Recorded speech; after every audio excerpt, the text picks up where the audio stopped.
naaresto ang tatlong hinihinalang sangkot sa umano'y pagtutulak ng illegal na droga, kabilang ay isang tinuturong maintainer ng drug den sa sinagawang illegal drug bypass operation sa bahagi ng Santiago City. Kinilala ang mga inaresto o itinago sa mga alias na Tope, 30-year-old at residente ng Barangay Mabini na itinuturong maintainer ng drug den, at alias Rosie, 23-year-old at residente naman ng Barangay Victory Norte, at si alias Juana, 20-year-old at residente ng Barangay Mabini na pawang mula sa lungsod ng Santiago.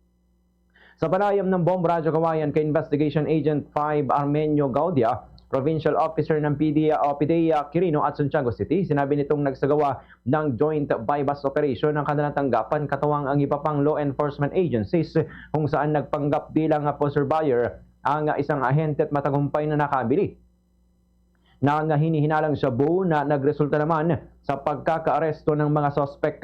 Ayon pa kay Agent Gaudia, matagal nang minomonitor na mga operatiba si alias Tope mula pa noong nakarang taon at dati na rin itong naaresto sa kaparehong paglabag dahilan upang maituring bilang high-value target.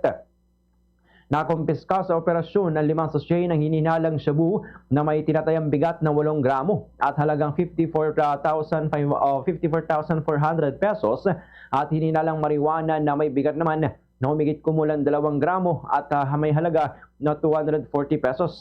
Na-recover din ang buy-bust money at iba pang drug paraphernalia na pinaniniwala ang ginamit sa illegal na aktibidad sa loob ng drug den.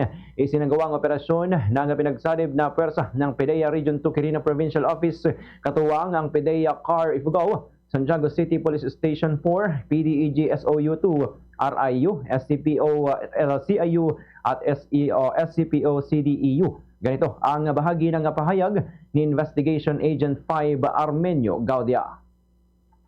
Isang ahente na bibili ng shabu is resulted to the dismantling of a drug den. Diyan na po sa Purok 5, Barangay Mabini, Santiago City, Isabela. Samantala, nanawagan naman ng PIDEA sa publiko na patuloy na makiisa sa kampanya laban sa illegal na droga sa pamamagitan ng pagbibigay ng impormasyon ukol sa mga kahinahinalang aktibidad sa kanilang komunidad. Binigyang diin ang ahensya na mahalaga ang aktibong partisipasyon ng mamamayan upang mapabilis ang aksyon ng mga otoridad laban sa mga sangkot sa illegal na droga. Dagdag pa ng PIDEA, ang pagkikipagtulungan ng publiko ay susi upang tuluyang mabuwag ang mga drug den at iba pang illegal na operasyon na nagdudulot ng panganib sa komunidad, lalo na sa mga kabataan. Tiniyak din ng ahensya na pananatilihing confidential ang pagkakakilanlan ng mga informante upang mahikayat ang mas marami pang mamamayan na makiisa sa kampanya kontra illegal na droga. Kasalukuyan nasa kustodiya na ng mga otoridad ang mga sospek at maharap ang mga ito sa kasong paglabag sa Republic Act 9165 o Comprehensive Dangerous Drugs Act of 2002. Ganito pa ang karagdagang pahayag ni Investigation Agent 5 Armenio Gaudia. Kikinig sa Bombo Radyo Kawayan. Kami po sa PIDEA Regional Office 2 sa pamumuno ng aming Regional Director 3 Gil Cesario Castro. Kami po ay nagbibigay pabala at